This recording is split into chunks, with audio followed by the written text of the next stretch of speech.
Welcome to the Healing Journey with your host, Dr. Kate Oland. Join us for another episode where we create a safe space to engage in a vulnerable discussion that pertains to all aspects of healing. And now your host, Dr. Kate Oland. Hello and welcome to this week's episode of The Healing Journey, healing the divide between science and spirituality. Today's conversation is one I have been looking forward to for so long because it sits right at the intersection of curiosity, courage, and consciousness. I am honored to welcome Ray Catania to the show. Dr. Catania holds a PhD in metaphysics with a specialty in interpersonal coaching. He is a multi-award-winning author, metaphysical counselor, teacher, and theorist known for his deep exploration of the mind, body, soul connection. Today, we will be discussing his powerful book, You Are Still Alive, Now Act Like It, a work that challenges us to examine not just how we live, but how we fully show up to our lives. Ray's work is shaped by a near-death experience that profoundly influenced his understanding of consciousness and reality. Through his writing and teaching, he explores the physical, metaphysical, psychological, and even parapsychological realms, blending scientific inquiry with spiritual insight in a way that invites reflection rather than dogma. As someone trained in traditional Western medicine, whose own healing journey led me beyond what science alone could explain, this conversation feels both professionally grounding and personally expansive. So, without further ado, Dr. Catania, Ray, welcome to the healing journey. Wow, that was quite an intro. Thank you Oh, so much. It's an honor to be with you, Kate. Thank you so oh, much. of course, yes. We're so excited to have you here.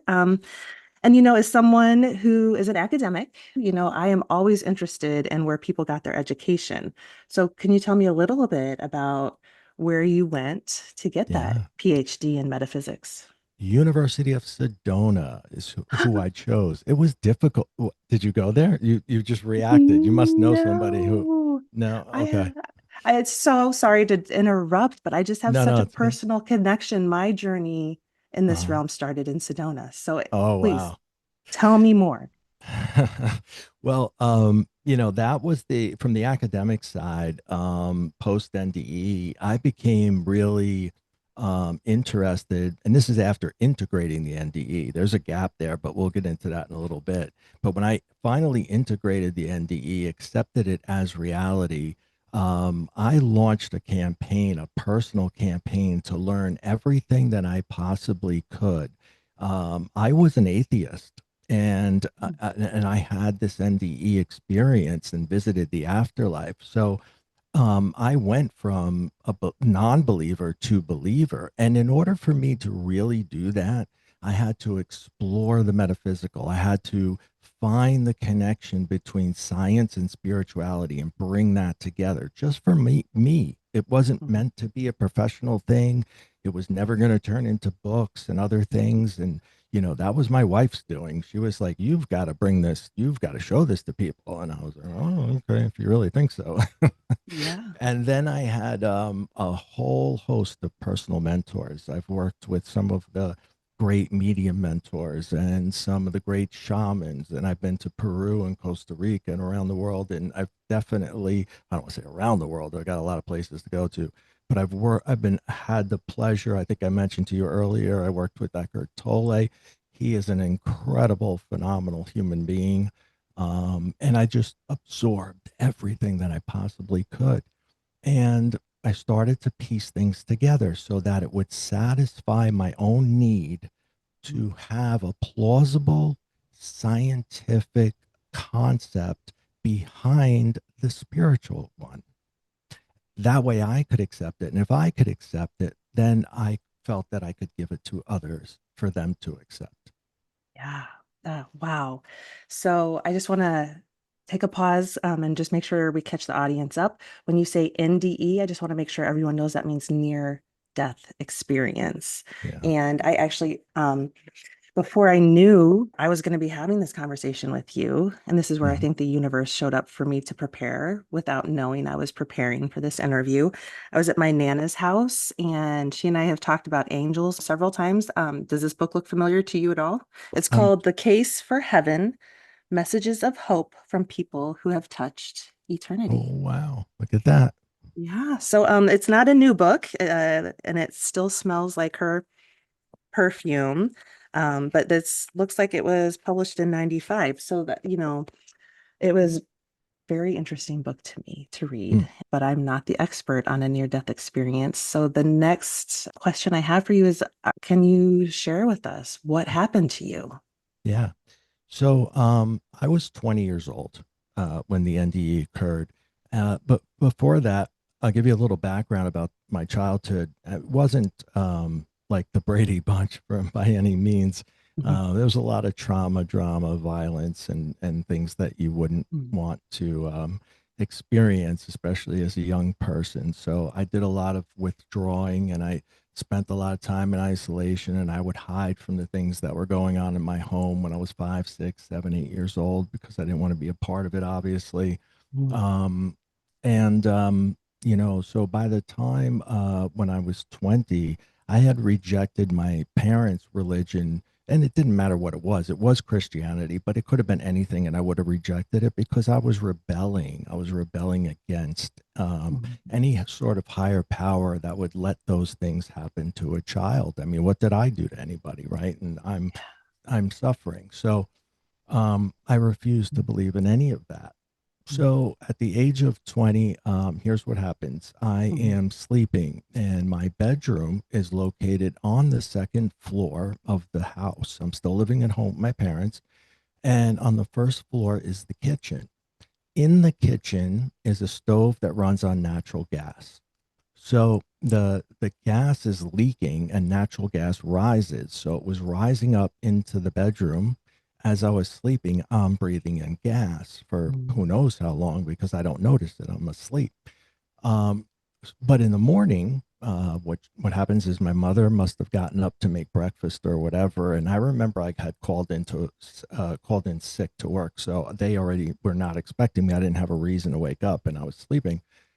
She must have turned on the stove, and it went. There's a big ball of flames, and the wall caught Mm. on fire, and there was some smoke. And the way I understand it, the fire was put out pretty quickly by my parents. It wasn't, overwhelming. Those stoves have a emergency shut off if something like that happens.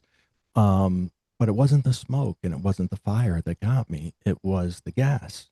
Mm. So they obviously called 911, and I hear the commotion downstairs. I hear fire trucks, I hear the radios, I hear the police and doing whatever they're doing, but I don't know what's happening in my home. I just woke up and I try to get out of the bed, and here's when I know something's seriously wrong.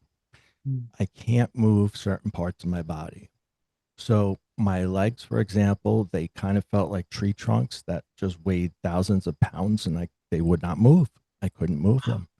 My head, I couldn't get off the pillow. Mm. I couldn't yell. Like just certain parts of my body were completely paralyzed, That sounds and terrifying. it was, and Mm. I think it's like from top to bottom was getting paralyzed, and once you get in the middle, and I think this, I don't know that I'm not a medical professional, it would have gotten eventually to lungs, heart, and then that's it. You can't breathe. But the center portion worked, so my arms worked, and here's what I did. I grabbed the edge of the bed, and I started to pull myself towards the edge of the bed. Um, and I would pull myself a couple inches and then I would pass out again. And then I would hear the commotion. I wake up and I pull myself a couple inches. And again, and this goes on a few times. Finally, I get to the very edge of the bed and I tumble out of the bed and I land face first on the ground. Mm. Now, you know how you get hit and you're waiting for that pain to just kick in, takes about a second. Mhm. Well, that pain never kicked in. And Mm. here's why. At the time of impact, right before the pain, I was out of that physical body Mm. and I was Yeah. above it and I was in the corner of the room. The room was a perfect square and I'm looking down from the corner and I'm looking down at my lifeless body Mm. and colors are more vivid. Everything is hard to explain, but everything's enhanced. Hearing, smelling, even though I have no body, Mm. everything is enhanced. And you would think that I was petrified, but I'm actually like very relaxed. I'm in a euphoric state of mind. It was beautiful, Mm. and I wasn't panicked at all. And adjacent from me, across from me, was this cone-shaped white light. It was like a huge tunnel. And calling it a light is doing it a disservice because this is not a light by any means. This is life energy, I guess. This is Mm. everything. This is source all rolled up into a tunnel of beautiful white light. It's painlessness. It's um, fearless. It's love. It's euphoria. Mm. And I'm one with the light. I'm a part of it. I'm not separate from it. My Mm. energetic self, my dead self is a separate entity now. And I proceed to go into the light.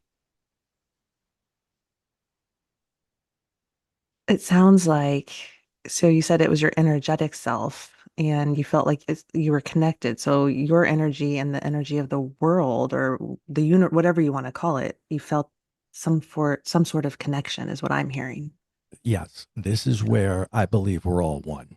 This Yeah. is the light that we're all a part of. This is the collective consciousness or God or whatever you wish to call it or refer to it as. This Yeah. is the source.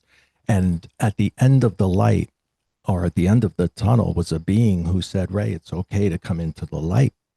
And I Mm. was like, wow, it knows my name. And I don't trust many people, especially at that age, but I felt compelled to go to this being, for lack of a better word. And I started to proceed to go through the tunnel. And as I got more and more into the tunnel, the euphoria would increase, if that was even possible. It would just get Yeah. better. And it was expansive. The farther I got, the Mm. more expansive it got. But here's what happens. As I'm going through, my father, they must have heard me hit the floor. So there must have been a big thump. Mm. And my father came running up first. Then he burst through the door, kicked it open, and he scooped me up and he was screaming and crying, yelling for the paramedics. I mean, I was clearly dead. There's signs that are graphic that I won't get into that you're dead. Did did he tell you this or did you see this from up above? I see this. I'm watching it. Mm. Um, and I've never seen my father in that state. My father was military. He was a tough guy. Mhm. He's never hugged me. Uh, Mm. that was the time he hugged me when I was dead. So we didn't have a good relationship at all. And now all of a sudden, I'm seeing that this man actually does care about me. He does love me. So Mm. I asked the being if I could go back because I longed for that my whole life. I wanted to have a dad. And even though he was present, he wasn't present. So um, I don't know if that's why I got to go back, but I did. And Mm. it was moments later that I woke up and I was not there anymore. I was on the living room floor and the paramedics were using their tools to resuscitate. Mm. And I woke up and I was like, what's going, all these people are touching me. And I'm like, get off me. I'm fine. I'm fine, and it takes me a minute to, kind of recalibrate and figure out where I am because I'm still in this other place up here, Mhm. and I still feel the euphoria. So I feel amazing. I don't feel pain. I don't feel anything. I'm like, guys, I have never felt better in my life. They're like, I mean, I'm sorry they're- to laugh. It's such a serious moment, but how no, did it they is. respond to They, that? they're, they're looking at each other, and the police chief is like, he's looking like sideways at me, and I was like, really, I feel great, and they're like, you're not great, you're not even close to being okay. We're gonna bring you in, and I was like, but did you hear the voice? Did you see the light? Now they're all looking at me like, okay, we got somebody who's a little Looney Tunes here. So I Right. Yeah. immediately shut up I did not say another word about that. I was like, I Yeah. just went along with whatever they told me to do. Otherwise, I was going to go to the wrong hospital and not be able to check out for who knows how long, right? Sounds So, like you had a fear of judgment, a fear of being yeah, judged to be what I think I, people are afraid of is being crazy, or I don't know. yeah, I don't love the word crazy, but yeah, I think that is what people are afraid of they would have either being. thought I was hallucinating, Mhm. insane, on drugs, and none of them were good. None of them were Right, good. right. But the Hmm. last thing they were going to believe is what I had actually really seen. Hmm. And in fact, even when I came home from the hospital and I tried to tell my parents, they told me the same thing. Don't ever tell that to anybody. They think you're crazy. They're going to lock you up. Don't ever say Hmm. that. That's ridiculous. Hmm. Told a couple of friends, I got the same reaction. So Well, and what's that's it. interesting is you told me your parents were religious. Yes. Yes. Mm. But I didn't Hmm. say I saw Jesus or God because I didn't. That's Hmm. not what I saw. In fact, the things that I saw are not very contradictory, but they are not the way they're written. And, I did a whole podcast on, I died and God is not what you think. But that doesn't make it less beautiful. It just makes it different than the way Hmm. not everyone, but the way certain religions might see things or Yeah. want them to be. So when I returned, like I said, I told a couple of people and then I shut it down. So I believed them. I believed I was crazy. I didn't see any of this. And here's what I did. I chalked it up like this. I said, well, I fell in front of I fell in front of a window on a sunny day. That was the white light. And I had inhaled so much gas that I was probably high out of my mind and I Hmm. hallucinated everything else, the voice, the being. And that justified it for me. And I could stick it in a little box in the bottom of my mind, stick it in a drawer, put it away, and not have to deal with it. And I can go back to atheism. And it Hmm. made my life simpler. I was only 20. There was Yeah. no computers, there was no Hmm. phones, there was nothing I could go to. There was no, I didn't know the terminology NDE, near death. I knew nothing. So I Well, just shut it down. not that you need validation at this point, but for anyone listening, if they've had that experience and were scared to speak of it, and they're now hearing your story, I'm holding up my book again. I would recommend this book because what you described is what is described by many people. Similar experience. Some things are different. Some of the experiences I read saw twinkling lights. Some of them had a tunnel. There's one experience that I just want to mention to validate, not that you need it, but if someone's listening, wanting to know that they aren't crazy or whatever negative connotation comes to mind. There was a story about someone being in a hospital, leaving the body, which is common. Like everyone talks about leaving the body, being up in the corner of the room, looking down on their physical self and seeing Yep. what's happening without any fear and anxiety. They're calm, they're peaceful, seeing some very anxious activity happening. Right. Well, this person went higher and higher and higher. They remember seeing, like, going up through the hospital, seeing the rooftop of the hospital, seeing the helicopter pad, seeing a red shoe on the roof in the gutter of the hospital. They went the experience, I don't remember which exactly experience it was. They end up returning to their body, not being believed, but the detail about the red shoe on top of the hospital was confirmed by a janitor who did go explore Mm. that piece of the story. Yeah.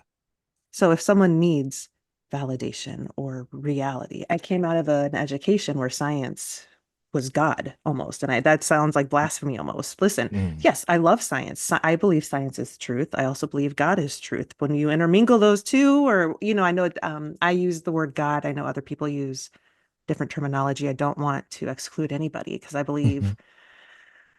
I believe that we believe what we believe for a reason. And maybe it's all the same thing if it's all pointing to a higher good. Yeah, we're just using different terminology, different Hmm. ways of expressing it, but at the end of the day, there's certain commonalities that are undeniable. Right. Yes. So you were 20 years old when this happened, and you were shut down, which is Mm-hmm. common, also common part of the story. Mm-hmm. Um, what led you to Sedona, and where in the journey of your life did that happen? So now I have to. eventually integrate this experience and accept Mhm. it for Mhm. reality for what it was. And there's a long transition. I think a study was done. Brian Smith was telling me there was a particular study done where, on average, it takes 14 years, I believe, Hmm. something like that. Is a very large, big number to integrate it fully. Mm.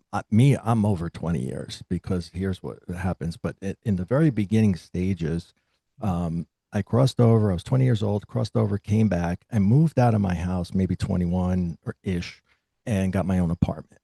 And when I got my own apartment, I was like, okay, this is going to be great. I'm 21 years old. We're going to have parties. We're going to have, it's going to be nuts and girls and whatever and booze. And this is what it's going to be, right?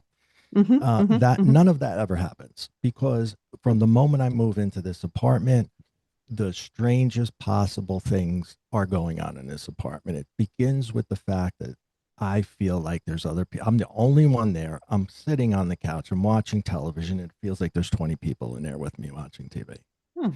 And it's the most unnerving feeling you could have. And I Mhm. started to feel pressure and emotion. I started seeing lines going across and swirlies at a corner of my eye, and all kinds. Then electrical system took on a mind of its own. It was just like lights on, lights off. This is on, this is off. It was crazy, for lack of a better word. It was crazy. Mhm.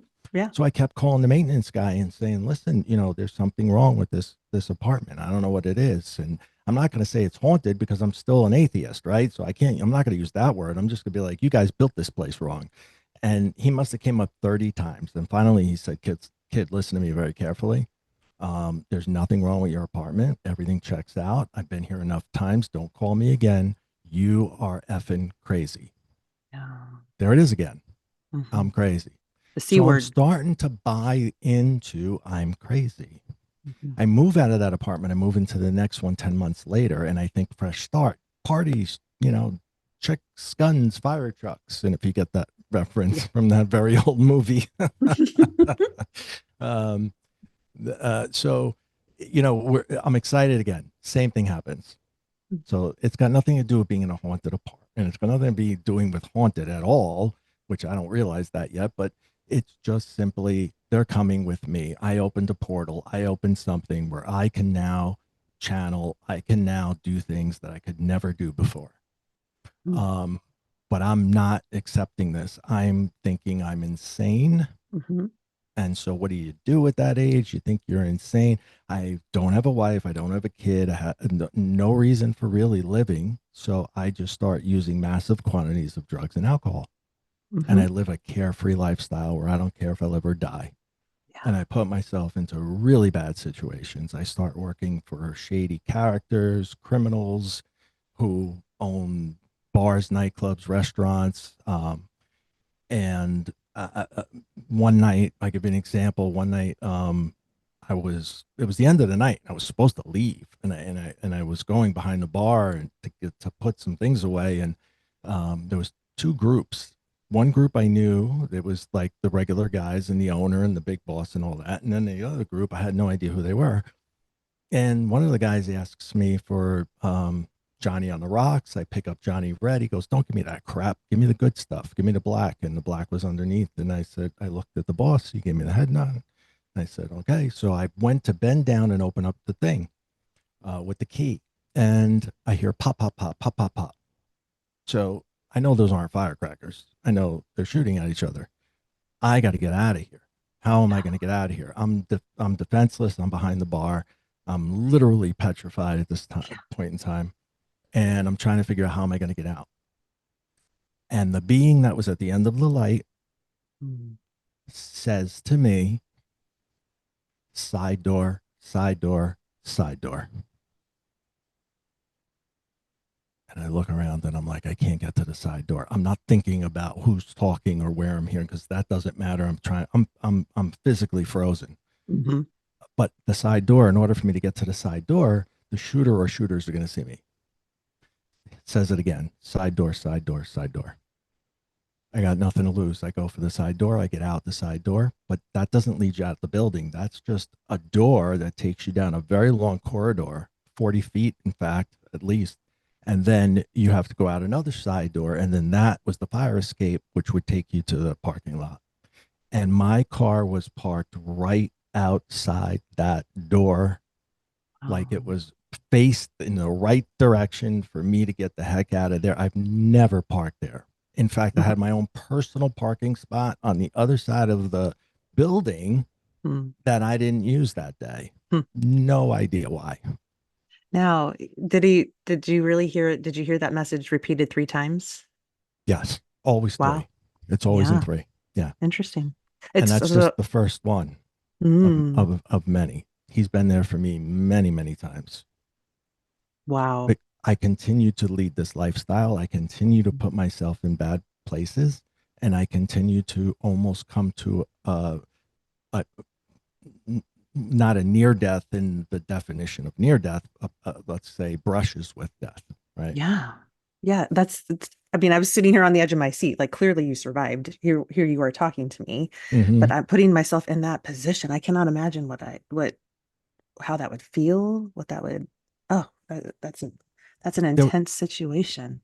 there was a time when I was 10 years old that I later remembered when I Hmm. had my parents took me to the beach and I swam out too far and there was an undertow. And Mm. then I couldn't get back to the beach because the undertow pulls you back. You're swimming forward, but it's pushing you back. That's what it does. Wow. And there was like 10 kids on the left side, and I was the only kid that was on the right side. And I'm just trying to give you a visual here. Hmm. So the lifeguard's going after the 10, not the one. So Mm-hmm. I'm going down, I'm going under, and I'm trying to wave, and I'm doing anything that I possibly can do. I'm very young, around 10, and I'm panicking. I'm Yeah. panicking, and Yeah. I have no idea what to do. So I hear a voice, and this is, you don't hear with your ears, you don't see with your eyes. It's all third eye. It's all like Hmm. inside. Okay, so when I say see or hear, I'm not really seeing or hearing. That would make me schizophrenic. It's here.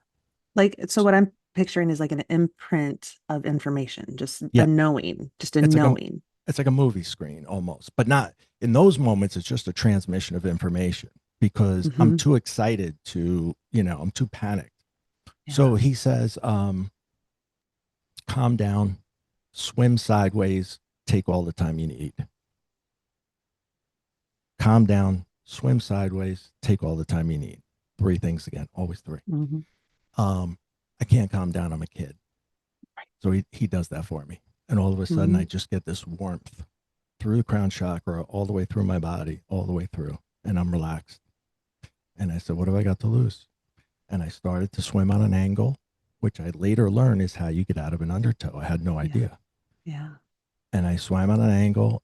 And I just took my time. It didn't matter how long it took. Nothing mattered in that moment except just Mm-hmm. going very slowly. And Mm-hmm. eventually I got to shore and I collapsed and I made it. So he's So been there for a long time. that that was one of the questions I was going to get to, but here we are. Um, Mm-hmm. is you had this near-death experience that made um this new information very apparent to you, the information of the universe. But it sounds like, in retrospect, for you, it was always there. Always. Yeah. Do Even you, in what? those moments when I was hiding in the closets or hiding under the bed while all Mm, the fighting was going on, mm, I wanted to escape that reality so badly mhm, that eventually I kind of did it. I pushed through the veil and I started mm. to add an imaginary friend. And I wonder to this day, Yeah. was that really Real. not an imaginary friend? Was that him or her or Mm. whomever? So a term came to my mind as I'm listening to you.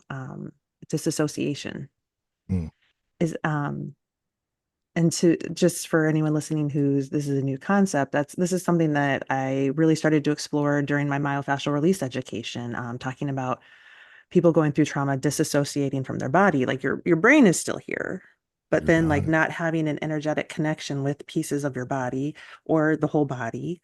Yeah. um, and one of our the jobs that I'm really passionate about is helping people reassociate with their body, bringing their energy or their spirit or whatever terminology you want to use back, their consciousness back to their body. Um, does that ring true with you of Yeah. those experiences in the closet? Were you consciously trying to disassociate, or was this a way that you were a survival mechanism in childhood?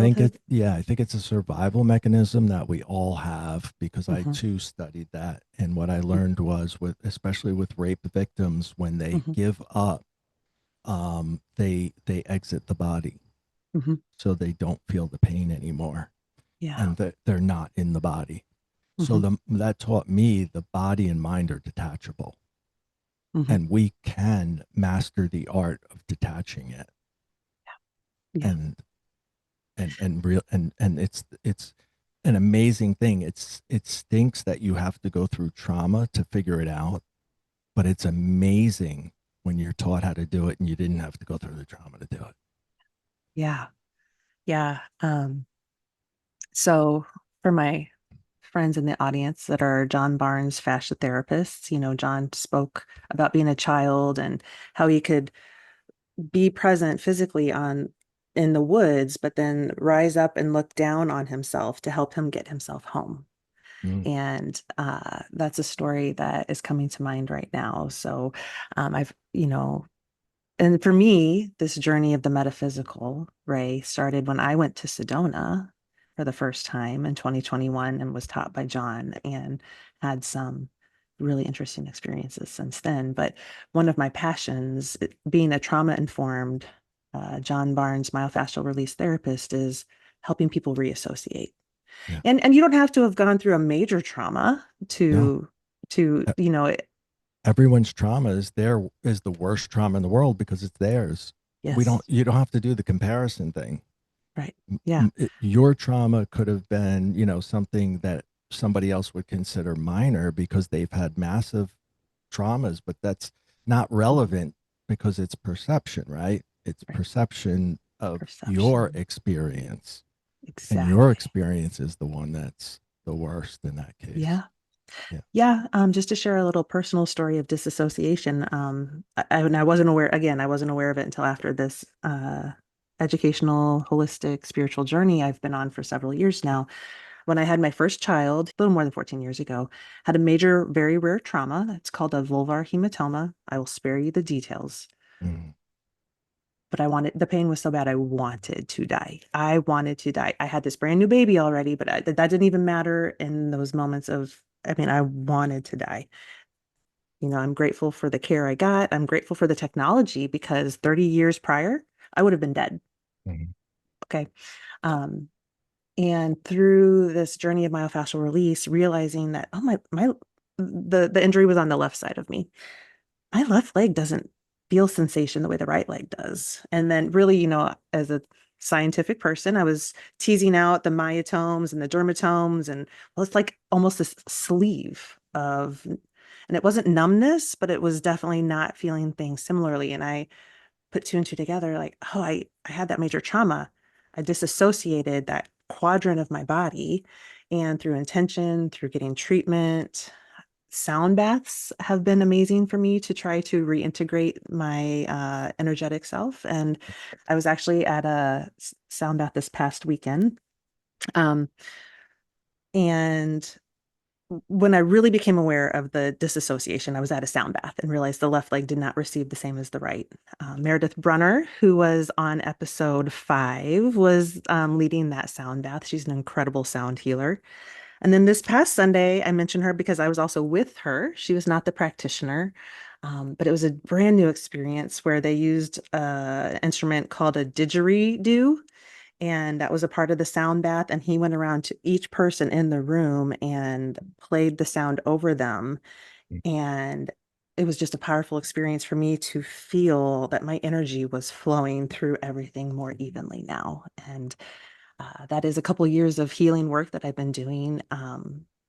But the work has worked, I guess, in this Yeah. realm. So yeah. Yeah. You have body and mind, but then you also have Hmm. parts of body, Hmm. right? Hmm. That Yeah. are directly affected. So for me, and I'm assuming this is related to a trauma I had in a car accident. My when something was wrong, off, bothering me, stress, anxiety, etc., it would manifest in my neck. Mm, And that was a place where I had had a significant trauma in my life, was my yeah. neck. So I think that, that's the body saying, mind, pay attention to what I'm telling you, okay? Because there's a direct link, right? The Mm, body mhm. affects the mind. The mind can control the body, but the body affects the mind considerably, and we have to Mhm. acknowledge that. Which I don't have to tell you that. Right. So it's all part of the same energetic solution, and it's got to be aligned every which way in order to. You don't have to be perfect, but you got to Mhm. be, you try to be as perfect as we can, and Mhm. you can cure the body, and the body can cure the mind. Yeah. Yeah. Um, So coming to my mind is the work by Bessel van der Kolk. I, my new producer, Sarah, and I are talking about doing a book club here in our new wellness center. And The Body Keeps the Score is one of Oh, my books that I really would love to share and have people read through.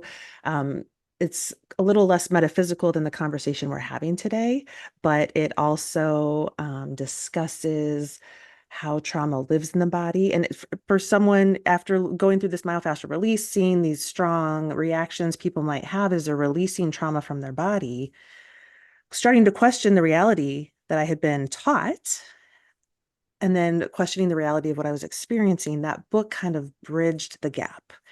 It's fascinating. He was a psychiatrist, I believe, in the VA is where his career started, and doing some of the scientific research and reading about it was just fascinating for me. I'm an anatomy nerd. I teach A&P, and reading about how the scans of the brain are different from someone who's had a trauma versus someone who hasn't, what's lighting up, what's connected, what's not.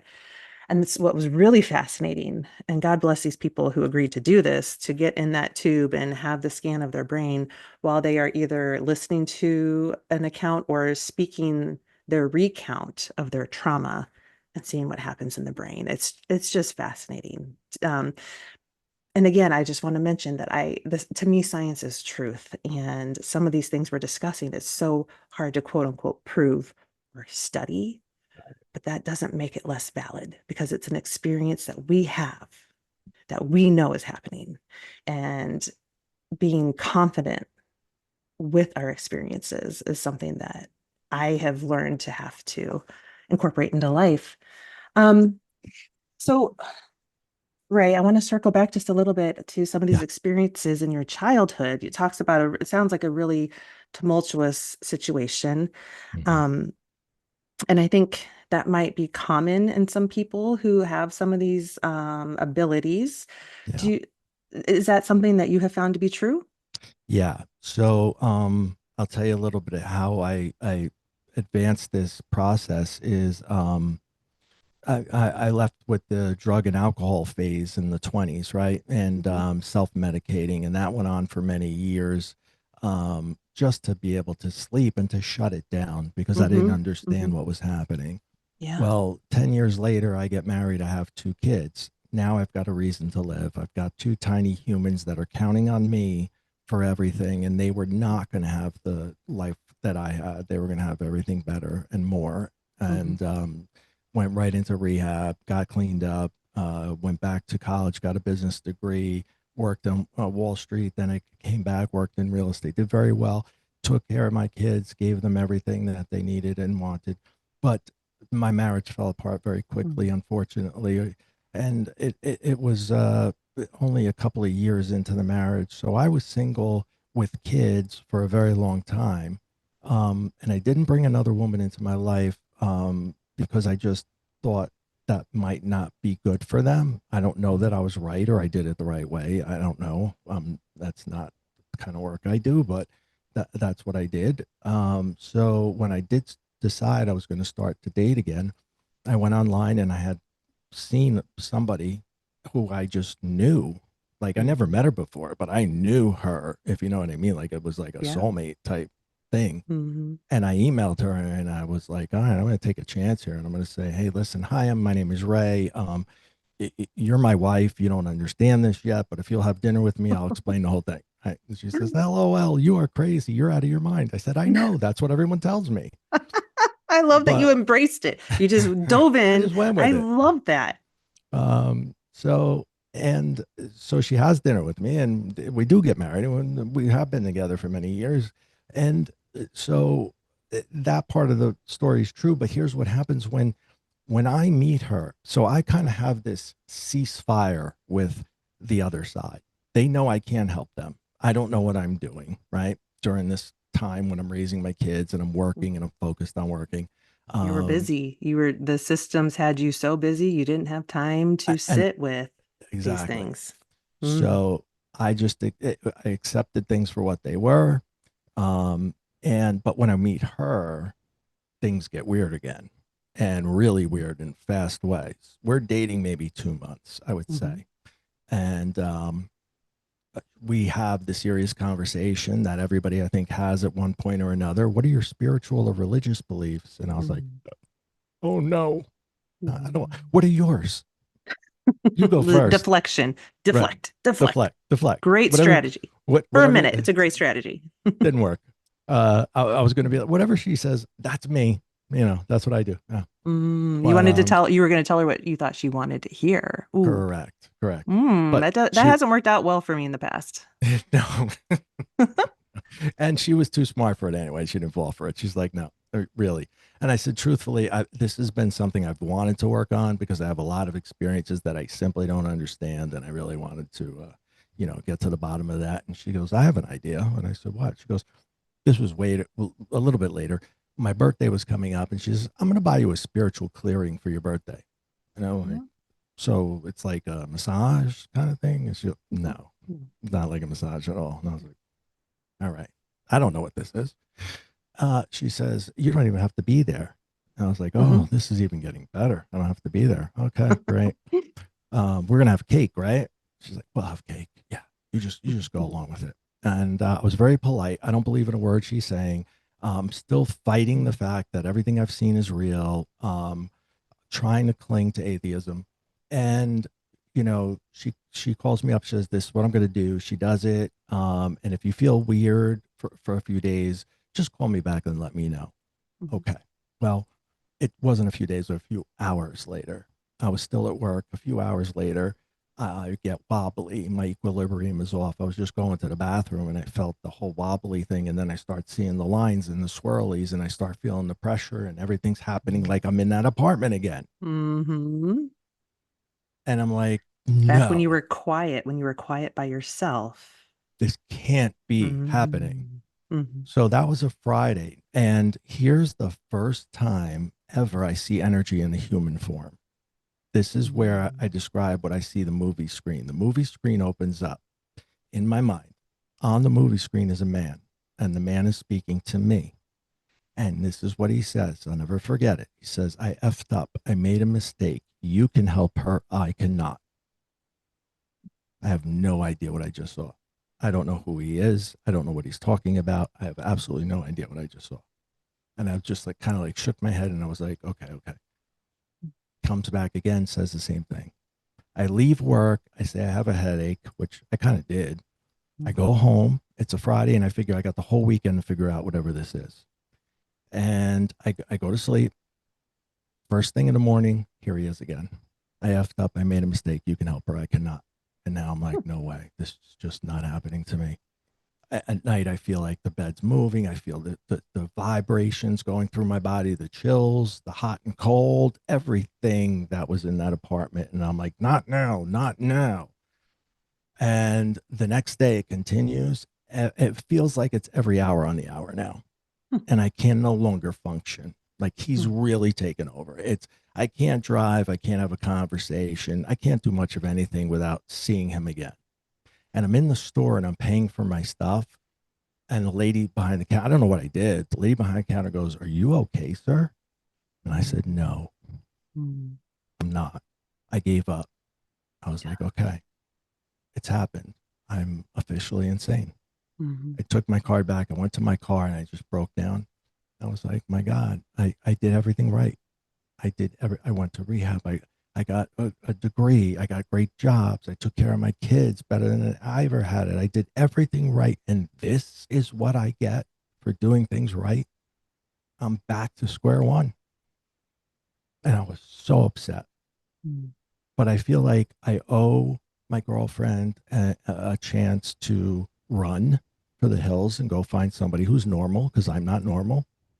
And I got to get right, quote unquote. Normal, quote unquote, normal. I got to get my courage to tell her. And so finally I do. And explaining, and I'm like, and if all this isn't crazy enough, um, she is a doctor of psychology Okay. by trade. So I'm going to tell a doctor of psychology who I think is my soulmate, who I'm truly in love with. I see people that aren't there. This is going to just Mhm. be fantastic. This is going to be the best dinner ever. Mm. Um, so I explain. The movie screen opens up. It's a husky guy, dark hair, mustache, beard. Leans in and says to me, "I effed up and made a mistake. You can help her. I cannot." She leans in. What I'm expecting is that she's going to say, "Here's a doctor. Call this doctor. Never call me again." And I'm thinking that's what's going to happen. I'm going to get the help I need at least, right? So, but that's not what happens at all. She leans in and says, "Tell me that again." And I said, "Okay." The movie screen opens up. I see the guy. Blah, blah, blah. I effed up, made a mistake. Blah blah blah blah blah blah blah. That sounds like my dad. I was trying to get you to pause because I wanted to guess. Was it her father? Wow. But Wow. I said, "Babe, wait a minute, wait a minute. Your father is dead." She Mhm. goes, "I know. And now I think she's crazy and I got to get the hell out of there. Check, please. You think I see dead people?" Yeah.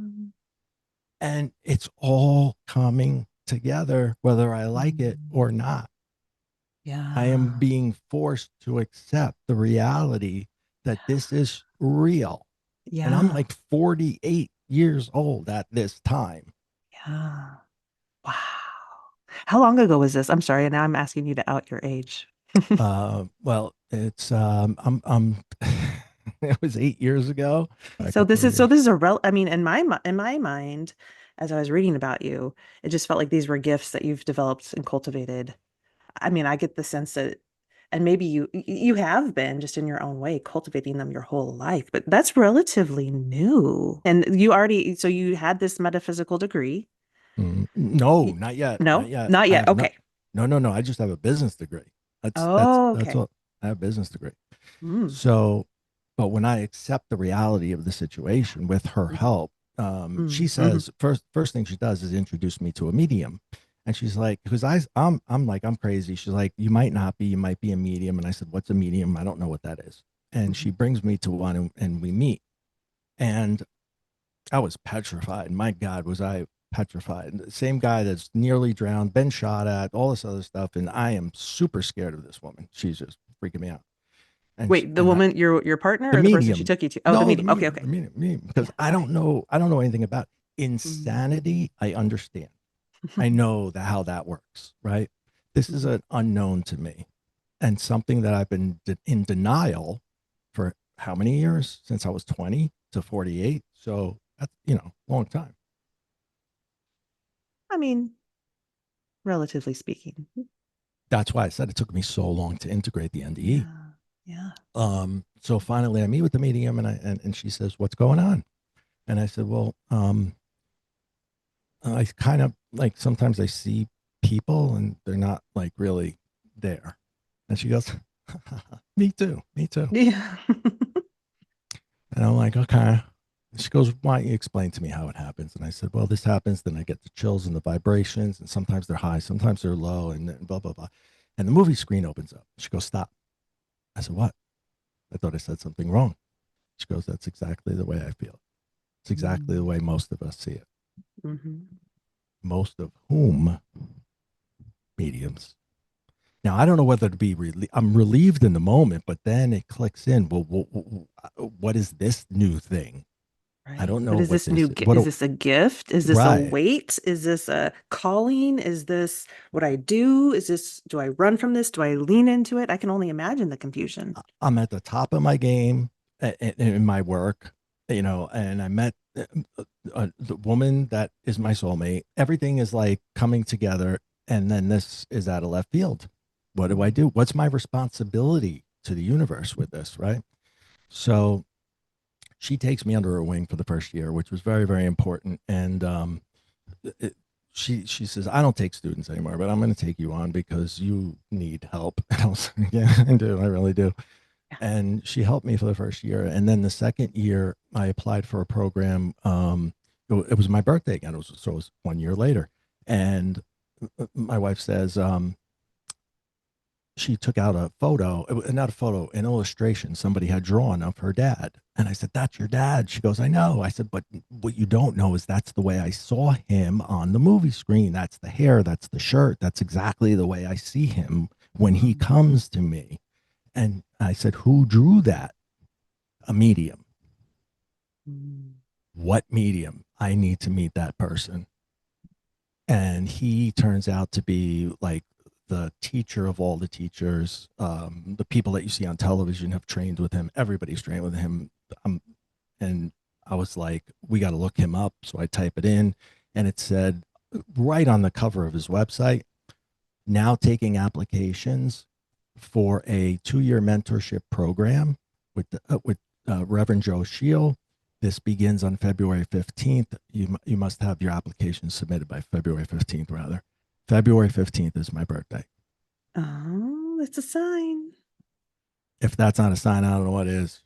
It's a I sign. apply, and it's very difficult to get in. It's back and forth, and an interview, and then another interview, because he's not taking you if you're not legit. You go Right. through a huge process. It was question after question. This is the mentorship, not a class that anybody could join. Um, and I didn't think I got it. I really didn't, because I never heard from them again. And a long time went by, and I called and I was like, I just wanted to confirm that I didn't get in. And she's like, oh, no, no, no, no, no. There were hundreds of applications. He's going through them. You got to give him some time. And I was like, oh, okay. So I guess I do have a shot. Well, anyway, after hundreds of applications, there was 11 of us, and I was the 11th. Wow. 11. Yeah. And this is episode 11. Mhm. So Is it's that a it's a big sign or is that coincidence? We'll never know. it's a big number in my life. 11 is? Hmm. It comes up often. Um, the is it called like numerology studies or I know sorry, you're the expert. Like I've had some people talk to me about numbers and studying numerology, I think. Is that something you're familiar with? I'm not familiar with numerology, but I am Mhm. familiar with signs. And when you Mhm. get whatever the sign is, it could be an unusual object. It could be an unusual bird that doesn't live in your area. It could be signs can Mhm. come from so many different ways. Yeah. Numbers Yeah. is one of the ways. Yeah. And Yeah. 11 is a number that just kept repeating itself with me And and her also. the medium, I'm sorry, this the medium or the No, your my wife, wife? my wife. Yeah. Yeah.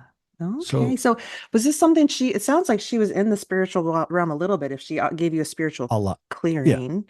Yep. So she was already familiar with some of this stuff. Yep. A Yeah. yogi So at that time. yeah. Yeah. But I want to make it clear. I don't practice mediumship, and Mm-hmm. I respect those who do very, Mm-hmm. very much, because it took such an emotional toll on me Mm-hmm. that I had to not do it. And Yeah. I stayed with him as a mentor. To this Mm-hmm. day, I call him as my mentor, but Oh. I can't.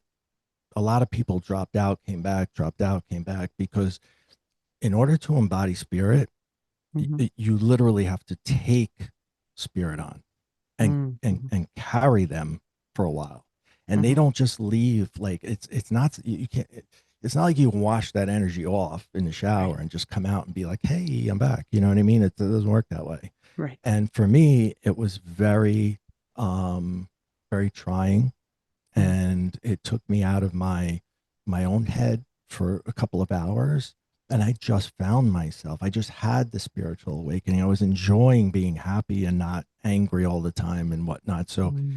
I paused that. I put that on the side and I said, if that's my calling, I'll return to it. But right now, that's not my calling. And that's when I started to learn everything I could about metaphysics Mm-hmm. because I wanted to help people, but I wanted to do it in a different way. Mm-hmm. And that's when I started to study and everything else. And that's how this all came about. Well, so I want to kind of nitpick. So I want to get into the like nitty gritty here just a little bit because you talk about practicing mediumship. And as I flip through your book, I love that you started with definitions of different aspects of, I don't know, the spiritual realm or yeah. Yeah. Um, so mediumship, can you share with us that definition that was in your book? Yeah. Being a medium? Yeah, it's the transmission of information from a what I call energy beings. You can call them Hmm. spirits, souls, whatever. When we pass, we go into another space, another realm. I know some people use the word dimension. I prefer realm, and we're in a Hmm. different on a different plane, and I can reach, or they can reach me, or I can reach them, however you wish to look at it, and I could be a conduit, and I can give the information that I get to another person. Okay. Um, Is that be, part of the process? Is you have like it's a calling to give communication to another that's person all that, is a part of remember, being a medium. all those people that were in my apartment, that's all Hmm. they wanted me to do was Yeah. give a message because remember, her father was bothering me for 3 days, right? Yeah. Hmm. And the medium I met with said, what happened when you gave her the message? And I said, he was gone. She said, Hmm. that's all you had to do, is give the message. Yeah. So before you recognized this ability, you were seeing lots of things, feeling lots of things. Even you just told me now that you're not practicing. Do you still see things even if you're not trying to channel it? Oh, yeah. But I know Yeah. how to say no. Okay. I know how to say no. Yeah. Yeah. But I will speak to my spirit guide all the time. I mean, he's been there since day one. I'm going to make the assumption he was the one at the end of the light. Mm-hmm. Um, and I have communications with the Universal Collective that, Mm-hmm. and my awareness, which is connected directly with that. I don't go to my ego. I don't allow my subconscious to rule my tomorrows. Mm-hmm. And this is what I teach to other people is I teach the parts of the mind, how they work, how they interact with one another, and which ones are controlling you so that you can access higher levels of consciousness to get your Mm-hmm. information as opposed to taking it from this data bank of old information. And especially my old information was not pleasant, and that's not a place for me to go to repeat, but that's what I was doing. That's how I was self sabotaging myself in the early days. The subconscious pattern of behavior, the subconscious, what I call holding pattern. Is Yeah. just no matter how much you don't like it, and I feel like the more I try to resist some of my prior habits, the more I try to fight them, the harder it is. And if you can step What back you and open raised. up, Yeah. and for me, that meant trying to be present, which Mm-hmm. sounds so simple, but for someone with an overactive ADHD mind, being present Mm-hmm. and grounded has Mm-hmm. been a challenge. Again, my producer, Sarah, teaches a meditation class here at our wellness center, and that has been hugely formative to me and how I practice my work Yeah. and my life is Me finding too. that mindfulness. Every day, at least twice a day, I meditate. There's no way around that. That Mhm. is not only what grounds me, but it's also my connection to the Yeah. higher self. Well, so meditation, quote unquote, to me, relatively new in my life in the last few years. And I want you to know that, like, I say old Kate and current Kate. Like, old Kate thought meditation was like monks humming or, I don't know, chanting. Um, but what I've learned is that there are different forms of meditation. Yes. There are guided meditations where you Yeah. listen to someone who's trying to help take you through an experience. Mm-hmm. Usually, that experience is trying to facilitate calming the nervous system. Yep. Yeah. I make those guided As meditations for people, mhm. and they're on my website. Yeah, that's one of the things that I do because guided is I think is a great entry level especially for somebody with ADHD. A lot of my Thank you. clients have ADHD. So Hmm. that is a great entry point is guided meditation because you are allowed to think. Everybody thinks you have to go into meditation and not think. Well, no, that's Mm. not always the case. There's plenty of meditations I can give you that you are supposed to think. I just want you Mm. to think about what I'm saying and not what you have to do 2 hours from now. That's all. That's the only difference. Okay. Yeah. Just while we're on the subject, something else that has really been deeply healing for me, is cranial sacral therapy, specifically vagus nerve cranial sacral therapy. Mm, I have an incredible practitioner. Her name's Casey Combs Luker. Man, those sessions, they are powerful. And again, in that session, it's that to me, it's the science and the spirituality. Because I just want to talk for a minute about what she does. Cranial sacral therapy, the realm that she practices in, uh, gosh, I can't remember the terminology to save my life. Biodynamic, I think. Anyways, I can explain it though. She uses strategic touch points in the body mm, based on embryological development, how we develop in utero. There are specific touch points that allow access to the nervous system. And then she has to be in a meditative state herself while she's touching me. And she has to be calm. And then that calming carries over to me, whether that's, well, I think it's real. I think it's scientific. I think it's meditative. I think it's energetic, which is real. Energetic is real. real. Yep. And man, like when that session's over, I just feel like so relaxed. I'm like glued to the table. Like it's going to be hard to get up. But then when I get up, it's like, boom, like it feels like a nervous system reset. Mm, So as I've been trying to calm my brain using meditation, cranial sacral therapy, um, and sometimes people have to take medication, and I get that. And mhm. I mean, I take medication for other reasons. I do take medication, but man, I'm trying really hard to calm the nervous system through more natural, Yeah. holistic ways. And it sounds like that's exactly the work you do Mhm. for I your love I, clients. I I love performing Reiki if they're local, Mhm. and then we'll do it. Mhm. I'm a person to person. That's the only way that I was trained by a Sui Reiki, not by a Sui. He's obviously long gone, Mhm. but a Sui Reiki is you have to be able to touch the person. Mhm. But I don't do it distantly like that woman did with me when she did my Mhm. spiritual clearing. She was able to do it distant. Yeah. I don't know how to do that. Can you just for anyone listening who isn't familiar with Reiki, can you talk about that practice?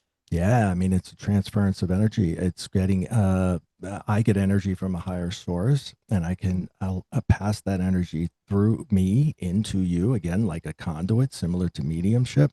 Mhm. But in the sense that first I find out where are the chakras that are having the issues? Where are the anomalies? What's wrong with the individual? So you do a complete scan Mhm. and then once you find where the attention needs to be focused, you can then become that conduit by bringing what they're missing. Or sometimes it's going the other way. They have too much of something, right? And you have to know Mhm. how to slow it down, and Mhm. bring it to a different level. So you kind of have to, learn and experience that as a Mhm. practitioner. But ultimately, at the end of the day, you're getting energy from a higher level, higher source coming through me, going into you. And I love doing it actually. I really enjoy it. It's Mhm. something because you see instant results in your client and they just pop up and like, wow, that was really cool. Yeah, I've received some very powerful Reiki sessions. Yeah. Me too. Yeah. So, and I'm asking this question not for myself, but because old Kate would have been worried about this. And I know Mm, that old Kate has a lot of people that are living in that mindset of fear. How do I know this is positive energy? How do I know this isn't negative energy? How do I know this isn't voodoo or the dark arts or whatever wording you want to use? Especially some of my friends in the Christian world have been very put off by some of my language and my practices, which hurts my heart so much. Although I have to not take anything personally. One of the four agreements in the book, hmm The Four Agreements, is to never take anything personally Right. because it's just a reflection of that other person onto you, That's right. right? hmm But No, I in my Christian realm, I've had some friends be very uncomfortable with some of the words I use, Reiki, energy. I have a soul detective. It sounds like the spiritual clearing you had. It sounds very, very similar to what I've experienced with my soul detective with Beth Rule, who's incredible. Um, but how do you answer that question if someone's fearful about energy? The honest answer is I leave it be. I don't try to change anyone's mind in any way, Mm-hmm. shape, or form. I Mm-hmm. let that, if they're not ready to come, they're not ready for the process. That's absolutely okay. The last thing I want to do is try to persuade someone to do something they're not ready to do. And if you're not ready to receive it, you may not receive it properly. And then you think it was the thing that you thought it was going to be, which is that negative Mm. thing, right? Yeah. So I honestly, if anybody doesn't want to hear what I have to say, or I will never persuade anyone. Everyone Yeah. is welcome, but if you Mm. don't want to, that's Yeah. fine too. Yeah. That's a beautiful answer. Yeah. Beautiful answer. If we could just go back again, because I'm hoping that I have listeners who are learning about some of these things, and you were talking about the chakras. Can you describe to our audience, tell them what a chakra is and speak on that just a little bit, please? So the chakras are the energy centers of the body, and each one controls a different portion of the not just the body, but the experience, the physical experience with the outer world. You take in information and send out information through chakras, especially when I'm doing my communications. It's all crown, and the crown chakra is the top of the head. When we do Reiki, the first thing we do is we open the crown, right? We want to get that crown open so that we can put in and allow to come out what we don't want in there, right? So each part is responsible for a different, uh, uh, uh, shall we call it a perspective? I just remembered a funny story. When I was with my first mentor, and we were down in, oh gosh, where were we? It was a southern state. I just can't remember. We were in a dome, and there was a whole bunch of us together, and we were learning a lot about this information. And one lady kept. We were told that we had to kind of find out what was wrong with the person who sat in the middle. It was like a hot seat type thing, and this one woman kept saying sacral, sacral, sacral, sacral, sacral, and I'm like, babe, is she talking about my, and there's a lot more to the sacral shock than just that. And I was like, okay, okay. So, but I don't know, I just thought of the story. Anyway, Yeah, it was startling to think about that part of your body, and I could get into why people are disassociating from the sacral chakra and that region of their body for days, and why yeah, we have so much, I don't know, hesitation or anxiety about our reproductive systems. But I think that's a different podcast episode. yeah, it probably is, Mm-hmm, and mm-hmm, of course the mm-hmm, root chakra is mm-hmm. probably, I mean, I don't know if you can say it's definitely one of the most important areas, right? It's just, it's like, the hierarchy of, oh gosh, I forget his name. Maslow's hierarchy. Are you Yeah. familiar? Mm-hmm. Okay. Yep. Yeah. I was a psych minor, so this is reaching way back in the backs of my brain. But yes. Mm-hmm. Right. So that's the bottom where everything is rooted and safe, and you're secure in things that you need. That's your root, right? That's Mm-hmm. There's a lot of comparisons between Maslow's and the chakras, in my Yeah. opinion. Mm-hmm. So there's another example of scientific spirituality. They do come together. They do match. Yes. We Yes. we just have to find them. Mm-hmm. We can have dialogue with a physicist, a metaphysicist, and a physicist can sit together and have dialogue if the physicist is open to it. Right. Absolutely. Yeah. So I was just told a story, just like you said, finding the connection. You're talking about the chakras, right? So the seven chakras, let me see. Let me see if I can name them. Yeah. Crown, Yep. third eye, Yep. throat, heart, the solar Solar. plexus, Solar. You solar, got it. Yep. um, sacral. Sacral. What did I miss? Root. Root chakra. There we go. Okay. Yeah. Yeah. Yeah. Interesting. Okay. So we got those seven chakras.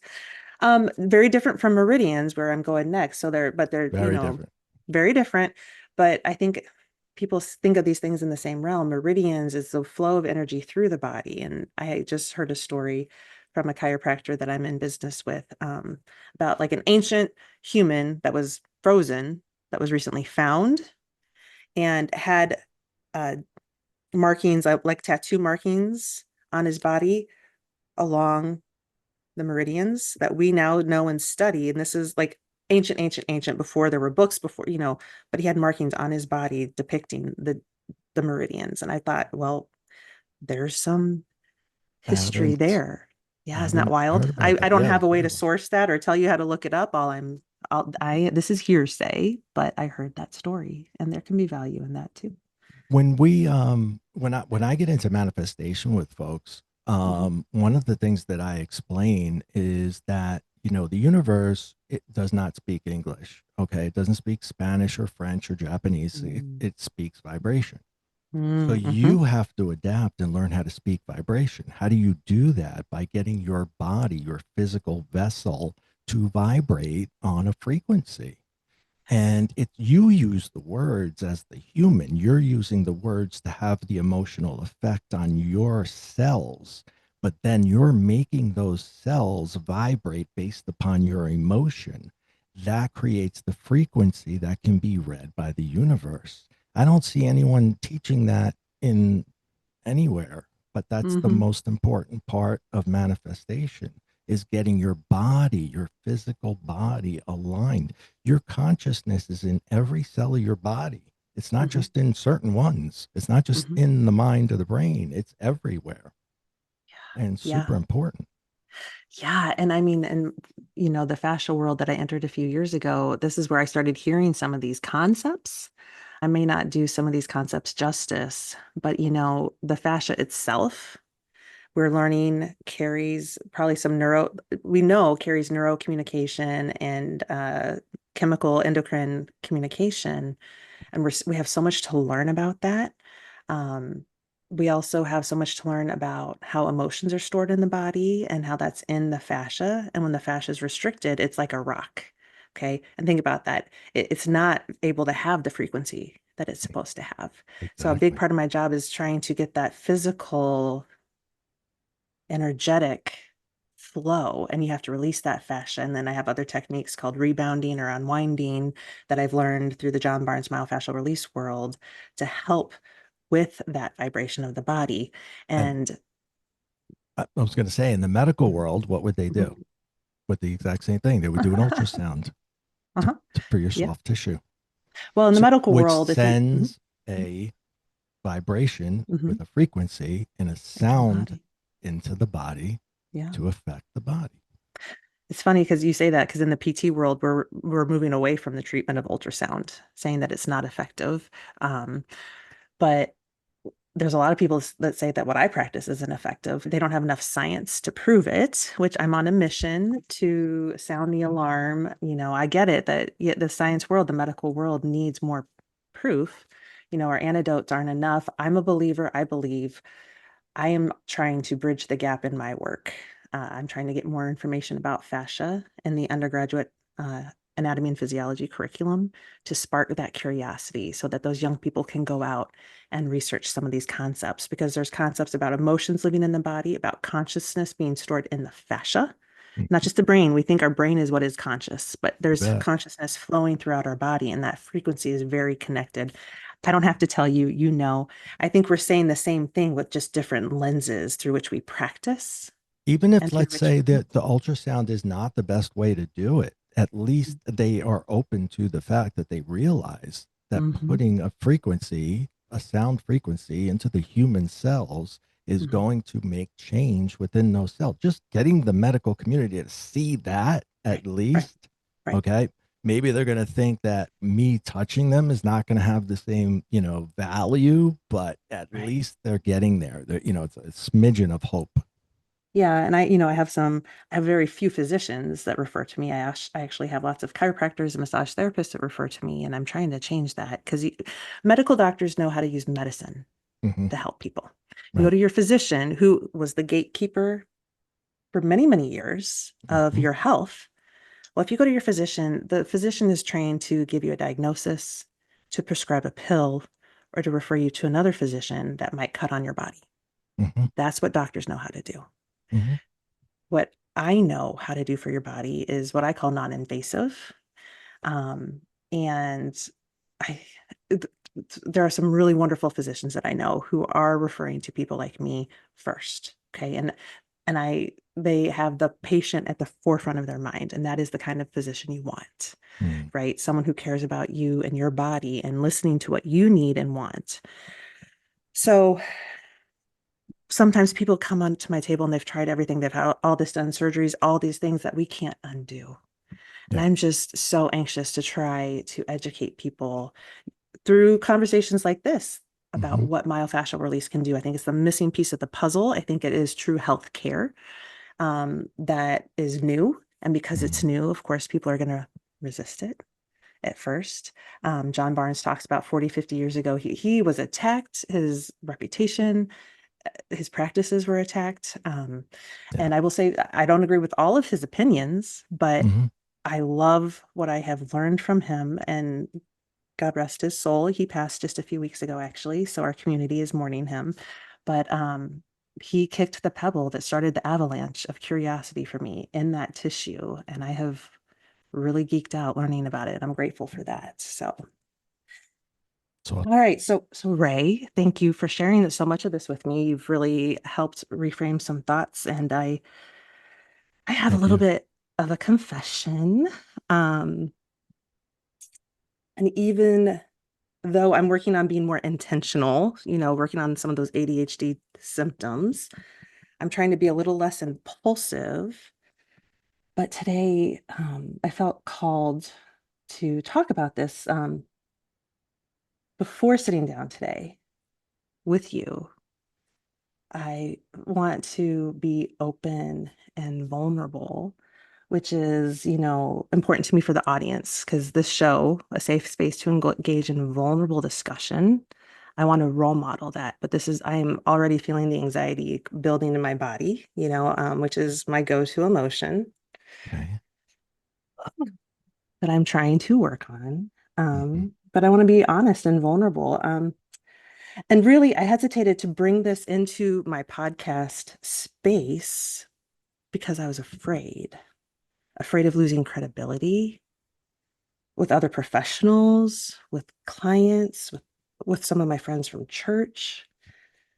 And I know some of us have felt this type of tension before because historically, we kind of spoke about this a minute ago. The religious world and the spiritual world haven't always spoken the same language, right? Right. And another reason I hesitated, because at first, what I'm about to share, at first, I really questioned everything about myself. It made me wonder, am I imagining this? Am I losing my grounding? And I think that feeling is very common for people who are just beginning to notice that they have intuitive or spiritual sensitivities of their own. Yeah. And I don't know exactly where I land on that spectrum yet, but I do believe the universe brought you to me, Ray. For the audience, a couple months ago, after a couple episodes had dropped, Ray reached out to me wanting to be on the show. It was an honor. I was so excited for that. Um, but so through your work, I've started to find some language for the experiences I've been having. Hmm. And it's opened me up to the possibility that I might have some mediumistic qualities as well. Do you see? Mm. I'm like fidgeting. I'm so anxious, like putting in some protective body Yes. language. Yes, it's quite okay. Um, yeah. But what's been grounding for me is that when I finally started sharing some of these experiences with some very deeply trusted friends, that I realized I wasn't alone. Hmm. And for someone like me, someone very scientifically based, it mattered a lot to me that, okay, I'm not the only person having this experience. Yeah. And something that really did help me, and I think had I not listened to this episode of a podcast, I don't think I'd be speaking with you openly about this right now. But one of my energetic sisters, Kara, when I told her about some experiences I had, she sent me this podcast. It's from the Diary of a CEO. And it's where the host, Stephen Bartlett, interviews neuroscientist Dr. Tara Swart. And she Okay. speaks openly about her experiences of communicating with the dead. Mhm. And she did so from a place that felt very intellectually rigorous while also being grounded emotionally. So hearing that story helped me accept my reality. Mm. And it's very new to me. And so, you're a coach, and I suspect people gravitate towards you sharing some of this experience with you. Yeah. How do you, what guidance do you have for me as I'm trying to accept this and figure out what to do with this information? Well, the first thing that I would do is we would try to zero in on the exact type of experience that you're experiencing, and I Mhm. would ask you some questions. And I don't if you're okay with Let's do it. Let's sharing. go. And we can always edit this out if I don't Okay. feel comfortable. And Okay. I already am prepared to protect confidentiality of people that Okay. I've talked to Then about this. Hmm. okay. Very good. Yeah. Let's do it. Okay, let's do it. So my first question is, what type Yeah. of experiences are you having that's causing the anxiety? Well, I think my anxiety is just how I'm hardwired. So, like, that's something so I think that's my go-to emotion anytime. Even when I'm excited, I get anxious. Okay. My anxiety So about let's being public in this way with this information, like I said, I don't want to lose credibility, and I'm right. the fear of judgment of being crazy. Mm. Well, the first thing that we have to do is if we were having a private conversation and we weren't completely here, Mhm, mhm, I would ask you about your apprehensions of why you want to do that, why you want to keep it mhm, a secret. Because I did that for a very long time, right? mhm, I mhm, kept it a mhm. secret. I didn't even want my neighbors to know. I wanted no one to know. Yeah. So that's common. Okay. But Mhm, that's a different case. Let's talk about your intuitive side mhm, and your mediumship side. mm. And what did you experience and how did you experience it? It's changed over the years. And I guess the very first powerful experience I had, you saw my response when you mentioned Sedona. Hmm. When I was there the first time for a class, I had to go to Sedona where John was teaching most of, he taught there and he had other people teaching elsewhere. So I made my journey to Sedona and followed advice of someone. I bought, I went to the crystal shop, I had my crystal, I went to the mountain. She said, just sit with it. And so I did. And I closed my eyes and when you close your eyes and you kind of see whatever things, flashes, whatever, all of a sudden there was this orb that just kind of floated. Yep. And like you said, it wasn't communication with my brain. It was just a knowing. It was it was a loved one who had passed very recently. And I knew right away. And as I started to get emotional, that orb kind of started to retreat. And I knew he didn't want to startle me or upset me, which is exactly how he would be. He would be very empathic and sensitive to my needs. I said, no, no, no, I'm happy. I'm happy. I just, I'm happy that you're here. And um, How did you recognize that the orb was the individual you speak of? I just knew. You just knew. Yeah, I just knew. And I wish I could That's okay. It's very expand hard more. to it's hard to explain. Tell Yeah. me about the steps of the process. So the first step was that I call it the movie screen. Let's go to movie screen. And on Mhm, your movie screen was an orb. That mhm, orb you knew to be a person that had passed. mhm, mhm. What I happens was very next? close with during like through my whole life and, put my hands on him. I worked on him knowing, trying to help him be more comfortable as he was transitioning from this world physically to out of this world. And back, funny little, not funny, but, this is a person that was openly an atheist too. Interesting. Yeah. But, so yeah, it was brief. It was a brief encounter. It was powerful. But then I got in my head, right? I got in my head and I started like, what, where, when, where, who, and like I'm like searching through things, but like in my mind, and it was gone. Hmm. It was gone as soon as I tried to figure it out. Yeah, the It was gone. analytical side kicked in. So one Hmm. of the things that they teach us in mediumship school is to keep those two parts of the brain as separate as possible. We work on the creative side more so, and we shut down the analytical side. And one coach once told me what he does is he gives his analytical side math problems to work on, so his creative side can be free to explore. So Interesting. what you did was you went into a space. Okay, you went into a space. Specifically, you had the crystal. You were on top of a mountain. This is Hmm. this type of this land that you were on is highly spiritual, highly Hmm. energetic. So we know that. Hmm. So you Hmm. have the grounding effect. You also have the crystal, which is creating a change in your. What kind of crystal, if you don't mind me asking? I don't know. I can't It was remember.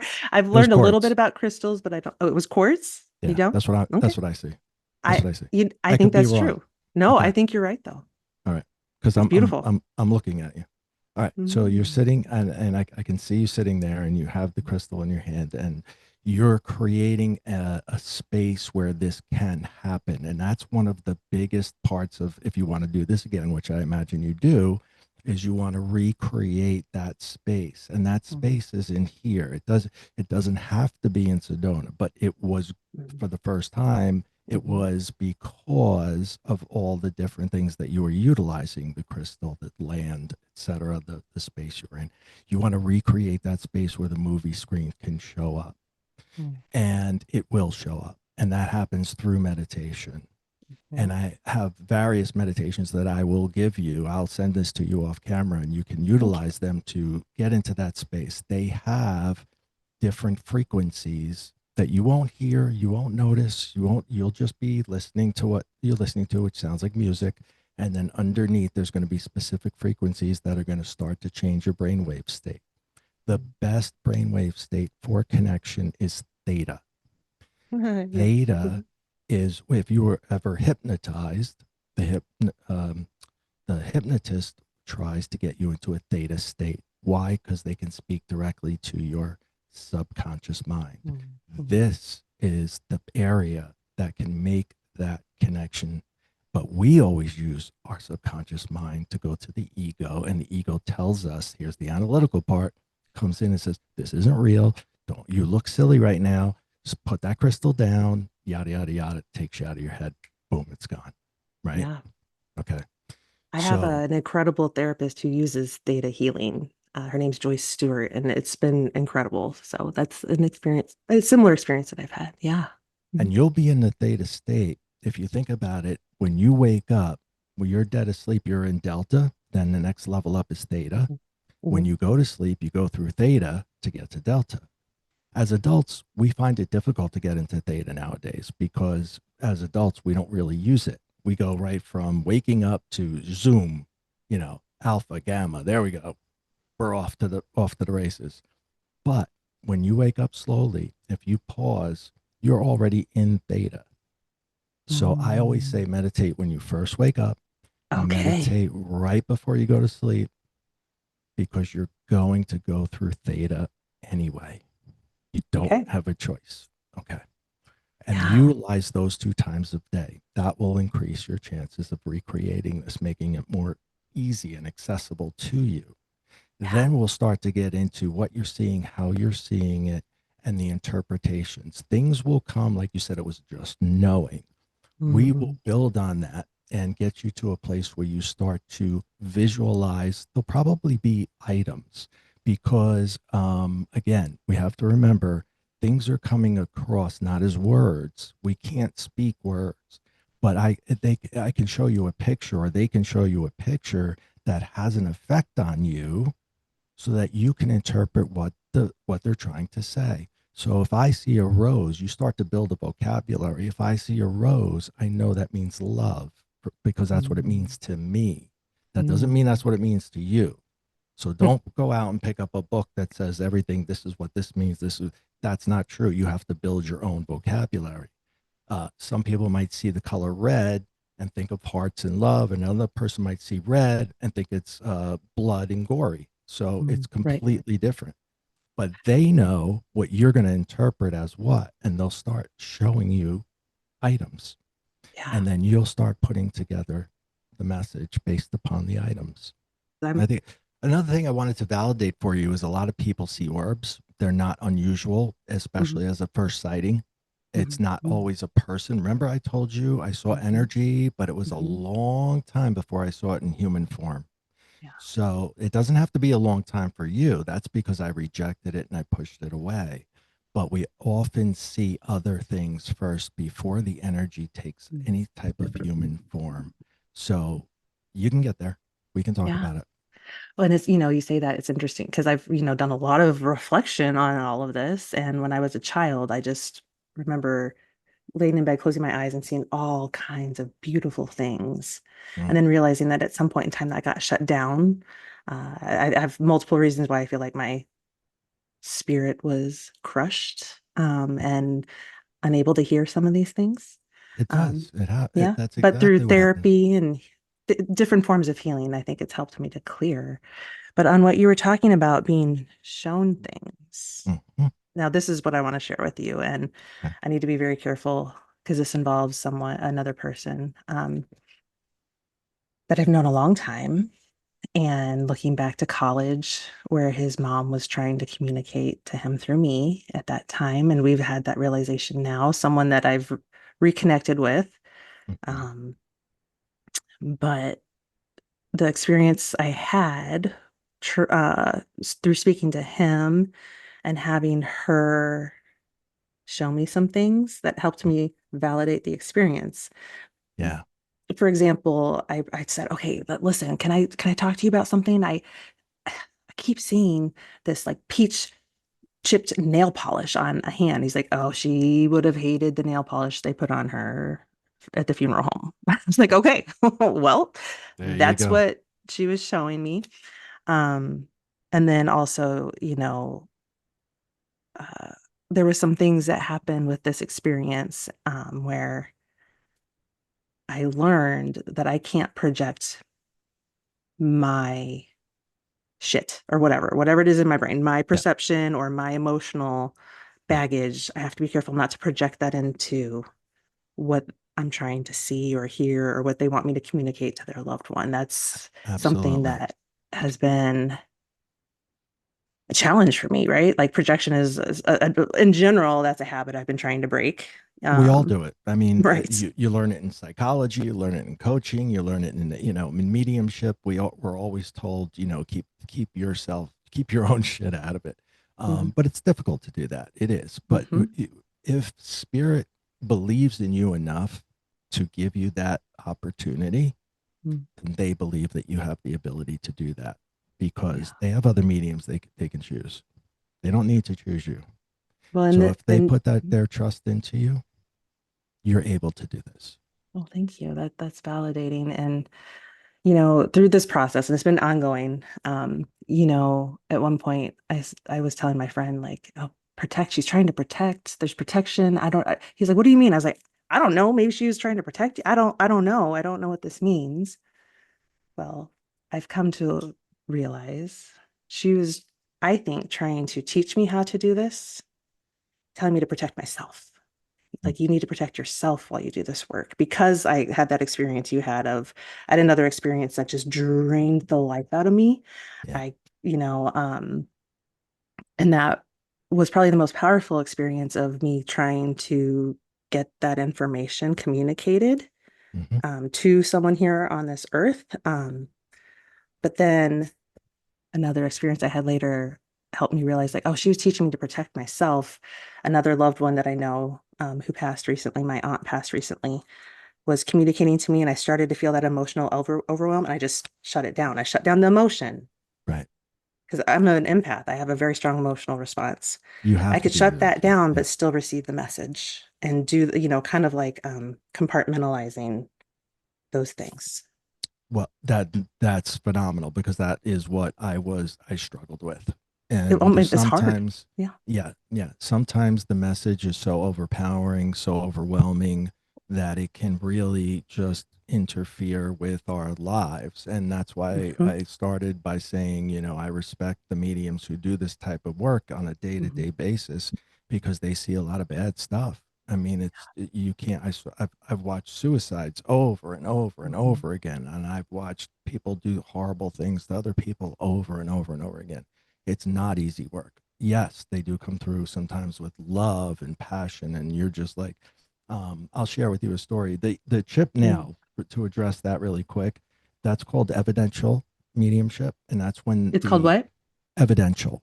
The Evidential. spirit is Okay. giving you something that only the other person would know. You would have Yeah. no way of knowing that, right? Okay. That's Yeah. so we usually ask for a piece of information like that. Can It's one of the questions I would ask spirit. Give me something that there's no way I could know that this other person does, And I was speaking to a man who had passed, and I was speaking to his wife as the sitter, and I started to just do a normal read, and I saw a lot of love and just so much emotion that was coming through. It was a very positive experience. Um, and I said, he keeps showing me the kitchen. Every time I turn the light off, he turns the light on. I turn it off, he turns it on. What is it with the kitchen? She goes, "Oh, we had a lot of fun in the kitchen." And I said, "Okay, okay. You don't have to say anymore." Okay. And she said, and then I said, "Well, who's Ben, by the way?" He's showing me Ben. And then she says, "I have absolutely no idea." And I said, "Okay, we'll just hold that onto the side and we'll see Mhm. if that comes up."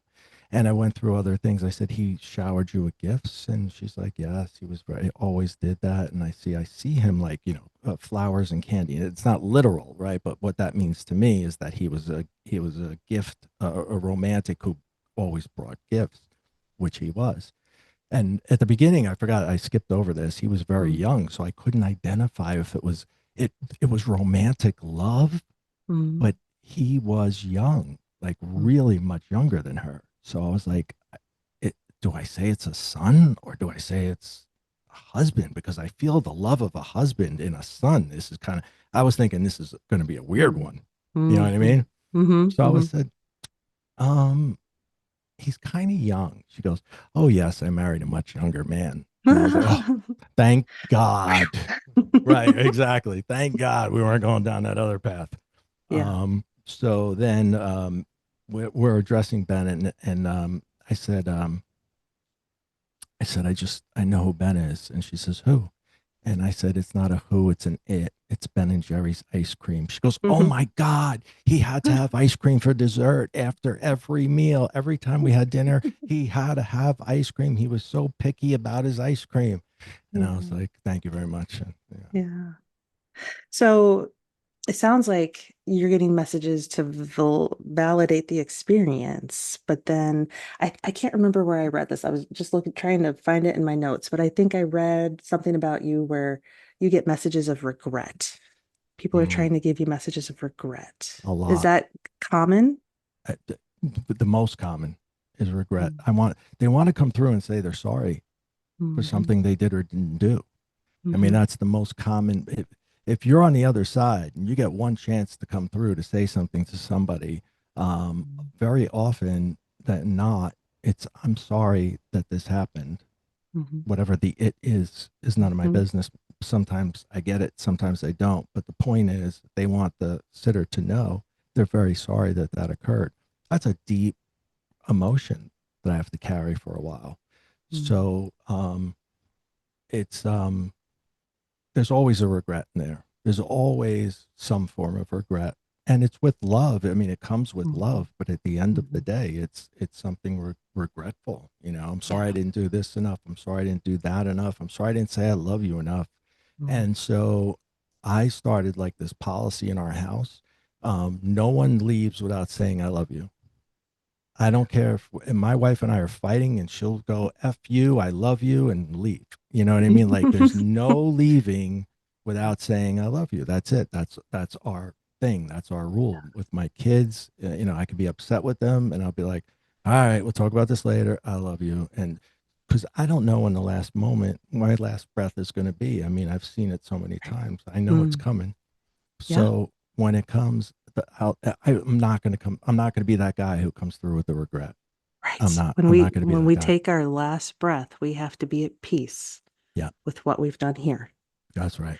And I think people who've had these experiences might realize that a little bit more easily. And where I'm at now on this journey is trying to be patient Mhm. with my loved ones, who have been loving and supportive of some of these things, but being patient with them, because these are experiences that just change everything.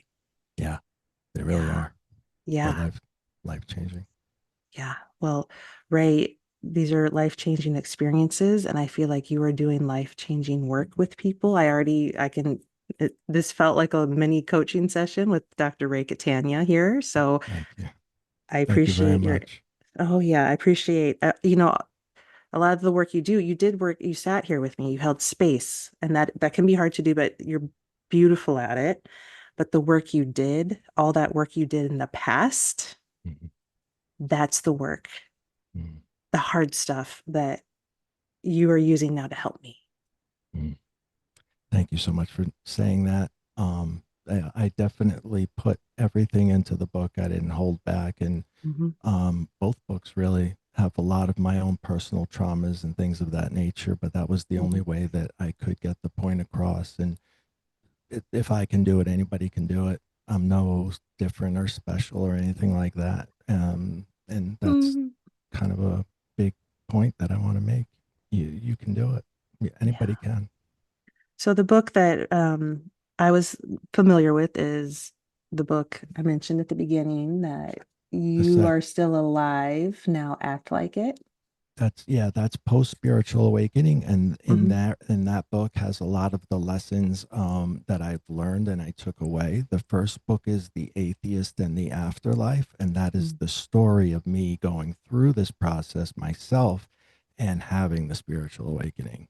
So it's a two-part series. Thank you. But we can pick up either book and read one with, You you can don't have to read actually. them in, yeah, Yeah, you can just pick one up. you'll Mhm. get a recap of the first one and the second one for sure. Now, I suspect that we might have some listeners who are going to want to reach out to you, for your coaching services. How do they find you? My website is raycatania.com. It's my name, just Mhm. .com, very simple. And if you go to the contact page, you can contact us through there, and we will get back to you immediately and get you set up for a free consult, and we'll see if we're a right fit. And if we are, we'll take it from there. Yeah. So thank you. So, so other information they'll find on your website will be about your services, about your books. What other resources are there? Yes, I have upcoming online courses that are going to be coming out soon. You'll find out about that. I strongly suggest signing up for my newsletter. It's not spam. It will just tell you what's going on and if you want to be a part of it and how you can be a part of it. So Oh, thank you for allowing me to say that. oh yeah, I need to sign up for your newsletter for sure. You're So, already in there. oh, am I? Okay, I, okay, great. I put you in there. I have been notoriously horrible at checking my email. And I'm saying this right now, in part, I hope my ex-husband's listening, because I've been telling him that, and now he knows that I'm telling the world, like, oh shoot, I know I need to get better at this, but here we are, learning every day, right? Well, listen, Ray, I learned so much. I loved our conversation. I hope this Thank you. is the first, because I think the healing journey has so much to learn from you. So thank you for your time and your energy today. Thank you.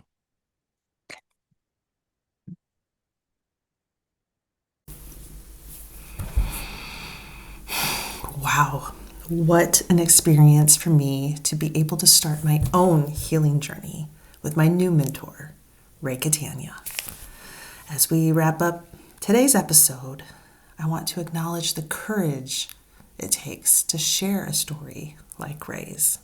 And I'm so grateful to have been able to meet him today. I'm grateful that he was brave enough to share his story, which is ultimately what gave me the courage to disclose my own personal experiences with you. It's terrifying for me. My biggest fear, of course, is losing credibility, especially at this early stage in my podcasting career. But my hope for this episode is that it brings you comfort, especially for you if you've had your own crazy experiences. Because, well, maybe you can see that it's just not so crazy after all. What stood out to me about Ray's story was not just the experiences themselves, but the way that love played a role in his unfolding. How his wife encouraged him to honor and share his gift, even though it felt uncomfortable, confusing, and vulnerable. This conversation reminds us that healing often does happen in relationship, with mentors who guide us, with partners who see us clearly, and with teachers who help us translate the ineffable into something we can live with and live through. Ray offered us a powerful bridge between science and spirituality, showing how meditation practices, especially when aligned with the body's natural circadian rhythms, can support theta state healing and deeper states of awareness.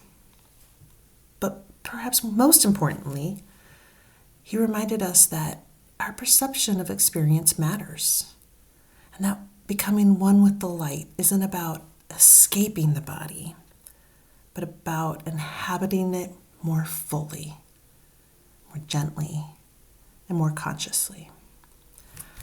I have a feeling and a true hope that this conversation opens the door to something bigger, maybe even a future exploration of how healing the individual contributes to healing the collective. And until the next time we get to see Ray again, may you listen deeply, trust your experience, and keep moving toward the light in your own way. Okay, so now I'm going to shift gears just a little bit because this is the final episode of season 1 of The Healing Journey. And I have had so much fun curating this podcast. But before we close this chapter, there are several people I need to thank because this project would not exist without their support.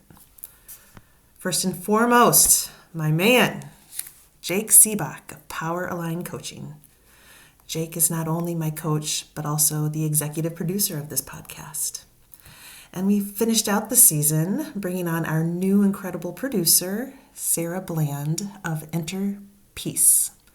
Sarah offers beautifully curated products and resources designed to support educators, and I'm so grateful for her presence on this team. And last but definitely not least, because she was the first person to get me up and running for this podcast, and that is Jenny Bellinger of Badass Podcast Coaching.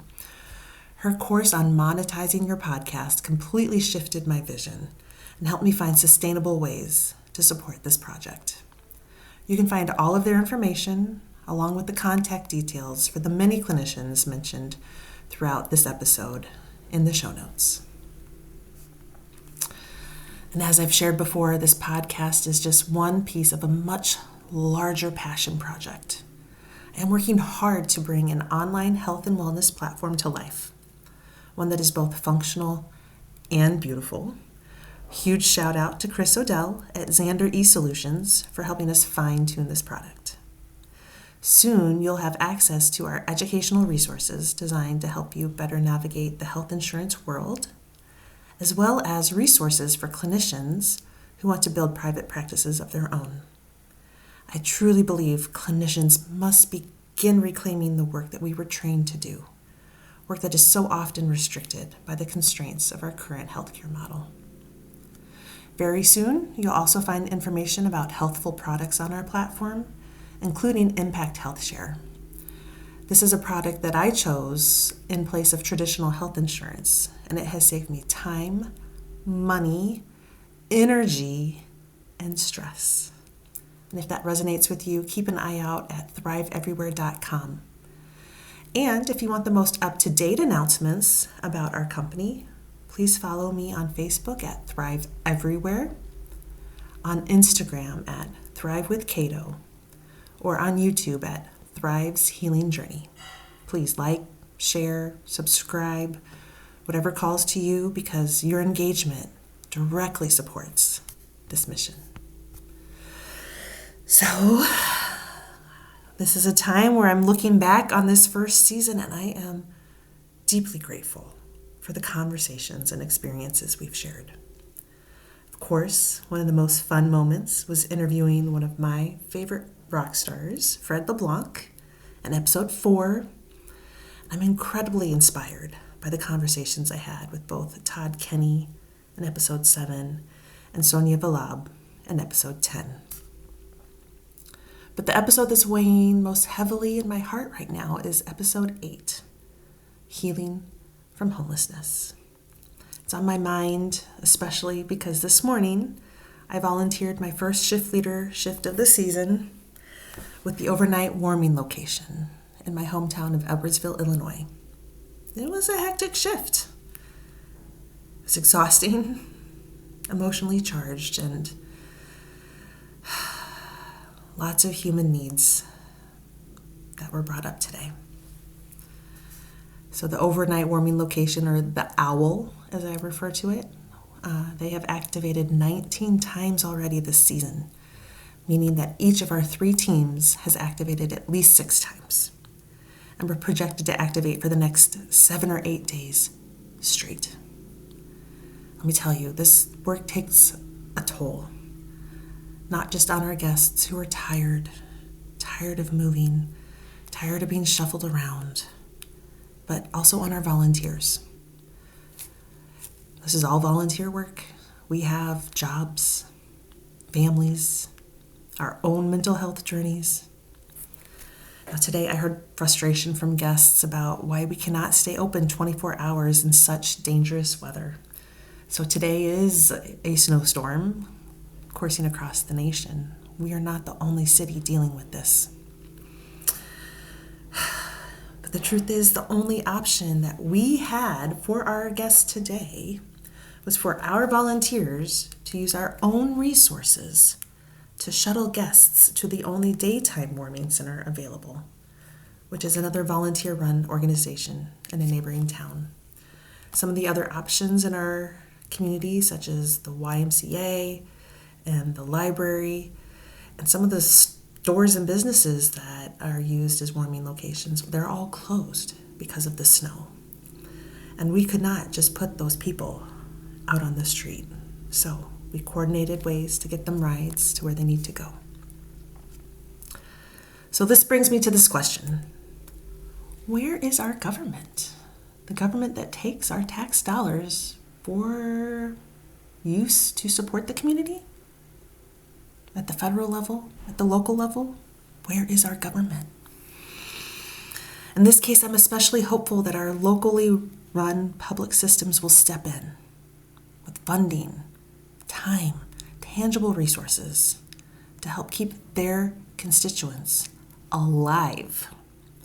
Our warming center opens only when bodily harm or death is imminent. But what about dignity, respect, comfort, or ongoing support?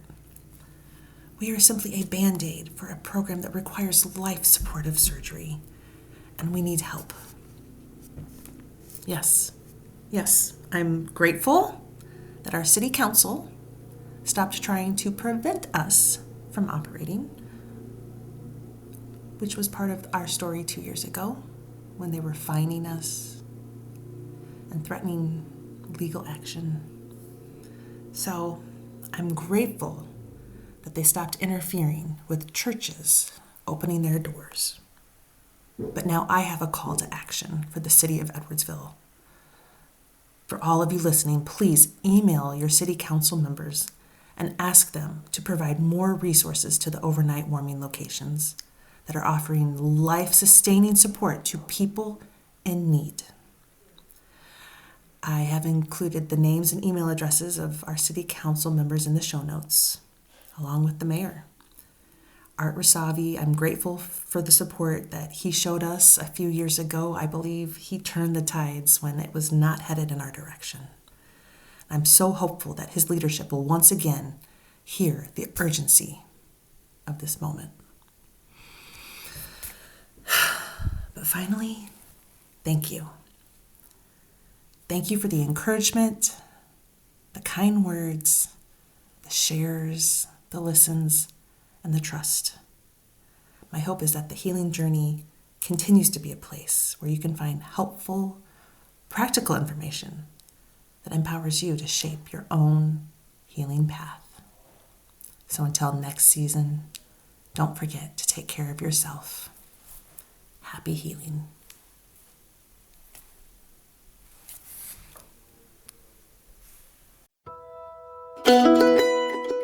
Thanks for listening to The Healing Journey with your host, Dr. Kate Oland. We hope you enjoyed the experience. Please make sure to follow the show so you don't miss out on any future episodes. And until next time, don't forget to take care of yourself.